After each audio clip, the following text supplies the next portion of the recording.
নেশাগ্রস্ত অবস্থায় প্রিন্স মামুন লায়লার গায়ে হাত তুলেছিল।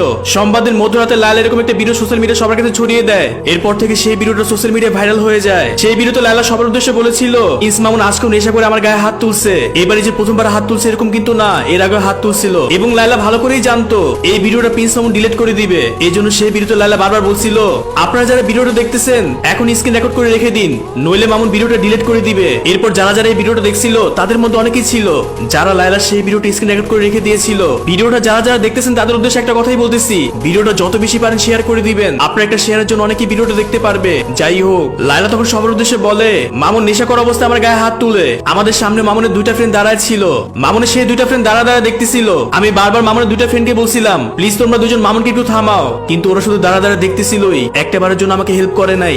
এছাড়া রাস্তা দিয়ে যখন লোক যাচ্ছিল তখন তাদেরকে আমি বলছিলাম আমাকে একটু হেল্প করেন, তখন সেই লোকগুলো দাঁড়া দাঁড়া দেখতেছিল, একটাবারের জন্য আমাকে হেল্প করে নাই। আমি তখন অনেক বেশি অসহায় ছিলাম। আর ভাই একটু দাঁড়ান, প্রিন্স মামুনের উদ্দেশ্যে একটা লাইন বলে যাবেন, এই মানুষটাকে কি করা উচিত অবশ্যই কমেন্ট করে বলে যাবেন। যাই হোক, এখন আমার কথাগুলো একটু মন দিয়ে শুনবেন। লায়লা মেয়েটার কি দোষ? লায়লার বয়স খুব বেশি, সে অল্প বয়সে একটা ছেলেকে বিয়ে করছে এবং লায়লা সেই ছেলের সাথে সারাটা জীবন থাকতে চায়। এটাই কি লায়লার দোষ? ভালোবাসা কি বয়স দেখে হয়? লায়লা প্রিন্স মামুনের সাথে সারাটা জীবন থাকার জন্য তার পরিবারের সবাইকে ছেড়ে আসছে, কারণ লায়লার পরিবার চায় না লায়লা প্রিন্স মামুনের সাথে সারাটা জীবন থাকুক। লায়লার পরিবার ভালো করে জানে লায়লার সাথে প্রিন্স মামুনের সাথে একদমই যায় না, না যায় বর্তমান জামানায় বয়সের সাথে, না যায় ফ্যামিলি ব্যাকগ্রাউন্ডের সাথে, কোনোভাবেই লায়লার সাথে প্রিন্স মামুনের সাথে যায় না। সব থেকে হাসি তখনই লাগছে প্রিন্স মামুন নাকি লাইফে অনেক সম্মান করেছে, অনেক মানুষই তাকে নাকি সম্মান করতো। আফসোস সে কি তার কমেন্ট পড়তো না? 100 কমেন্টের ভিতর 80টা কমেন্ট তাকে বাজে কমেন্ট করতো মানুষ, তাহলে মানুষ কিভাবে তাকে সম্মান করতো? প্রত্যেকটা মানুষ তাকে নিয়ে ট্রল করতো, এটাই কি তার সম্মান? কিন্তু লায়লা বেচারি তো মামুনকে পাগলের মতো ভালোবাসে, এটাই তার দোষ। প্রিন্স মামুনকে হ্যাপি রাখার জন্য লায়লা সবকিছুই করতে পারে এবং কি অনেক কিছুই করছে। কিছুদিন আগে তো লায়লা মামুনকে নিয়ে নেপালে ঘুরতে গেছিল শুধুমাত্র মামুনকে হ্যাপি করার জন্য। কত মানুষ এই মেয়েটাকে কত কিছু বলে, কিন্তু এই মেয়েটা কারো কথায় কান দেয় না।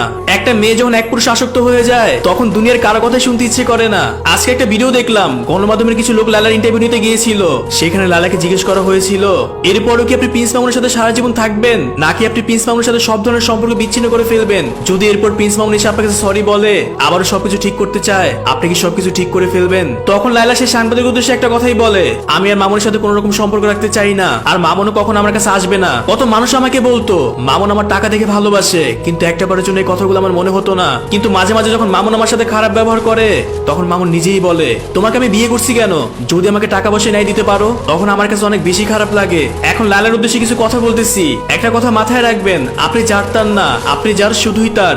আপনার ফ্যামিলি কোথায়, মামুনের ফ্যামিলি কোথায়? আপনার ব্যাকগ্রাউন্ড কি আর মামুনের ব্যাকগ্রাউন্ড কি একটা বারো কি ভেবে দেখছেন? যখন মামুনের সাথে আপনার কোনো সম্পর্ক ছিল না তখন কি কোনো মানুষ আপনাকে বাজে কথা বলতে পারতো? কিন্তু মামুনের সাথে সম্পর্ক হওয়ার পর, মামুনের সাথে বিয়ে হওয়ার পর ম্যাক্সিমাম মানুষই আপনাকে বাজে বলে। মানুষ কেন আপনাকে বাজে বলে? মানুষ ভালো করেই জানে মামুন আপনাকে শুধুমাত্র ব্যবহার করতেছে, মামুন আপনাকে শুধুমাত্র ভালোবাসে টাকার জন্য। বিশ্বাস করেন লায়লা আপা, যদি আজকে আপনার কাছে 0 টাকা থাকতো, যদি আজকে আপনার ফ্যামিলি ব্যাকগ্রাউন্ড ভালো না হতো, এই মামুন কখনই আপনাকে ভালোবাসতো না। আপনি হয়তো মামুনকে মন থেকে ভালোবাসেন, but you believe or not, Mamun আপনাকে টাকার জন্য ভালোবাসে, এটাই বাস্তব কথা। সত্যিকারের ভালোবাসার ক্ষেত্রে কোনো স্বার্থ থাকে না, যেমনটা আপনার স্বার্থ নয় মামুনের প্রতি, কিন্তু আপনার প্রতি মামুনের অনেক স্বার্থ আছে, যেটা এখন আপনি ভালো করেই বুঝতেছেন। বুকে হাত দিয়ে বলতে পারবেন আপনার জীবনে কখনো কেউ আপনাকে এভাবে মারছে? কিন্তু দেখেন, যে মানুষটাকে আপনি পাগলের মতো ভালোবাসেন সেই মানুষটি আপনাকে এভাবে মারছে, তাহলে আপনার ভালোবাসা তার কাছে মূল্য কোথায়? আপনি দিতে পারলেই ভালো আর না দিতে পারলেই খারাপ, এটাকে কি ভালোবাসা বলে? এরকম ভালোবাসাই কি আপনি চান? আমার কাছে মনে হয় একটা পাগল এরকম ভালোবাসা চাইবে না। প্রিন্স মামুনের উদ্দেশ্যে একটা কথাই বলতেছি, সবাই সবকিছু ডিজার্ভ করে না। যখন অল্প থেকে সত্যিকারের ভালোবাসা পেয়ে যায় তখন সেই মানুষটা সত্যিকারের ভালোবাসা কত দিতে জানে না। মামুনকে চ্যালেঞ্জ করে বললাম, লায়লার মতো কখনোই তোমাকে কোনো মেয়ে ভালোবাসতে পারবে না। যদি লায়লার প্রিন্স মামুন ইচ্ছে করে ট্রেন্ডে আসার জন্য এই ধরনের ঘটনা ঘটিয়ে থাকে তাহলে শুধু একটা কথাই বলবো, এগুলো করা মোটেও ঠিক না। এর আগে আপনারা কয়েকবার এগুলো করছেন, যখন দেখবেন সত্যি সত্যি কোনো কিছু হয়ে যাবে তখন মানুষ আপনাদের বিশ্বাস করবে না। এখানে অনেকগুলো কথা আমি বললাম, যদি আমার কথা শুনে কারো কাছে খারাপ লেগে থাকে তাহলে আমাকে মাফ করবেন।